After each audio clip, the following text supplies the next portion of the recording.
রাজধানীর এভারকেয়ার হাসপাতালে চিকিৎসাধীন বিএনপি চেয়ারপারসন খালেদা জিয়ার শারীরিক অবস্থার কিছুটা উন্নতি হলেই তার পরিবারের তাকে লন্ডনে নেয়ার পরিকল্পনা আছে বলে জানিয়েছেন দলটির ভারপ্রাপ্ত চেয়ারম্যান তারেক রহমানের উপদেষ্টা মাহদি আমিন।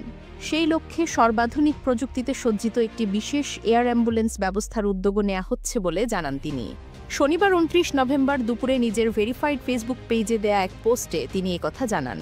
মাহদি আমিন লিখেছেন, বেগম খালেদা জিয়া বর্তমানে রাজধানীর এভারকেয়ার হাসপাতালে ভর্তি থাকলেও তার চিকিৎসা পরিচালিত হচ্ছে দেশি বিদেশি বিশেষজ্ঞ চিকিৎসকদের সমন্বয়ে।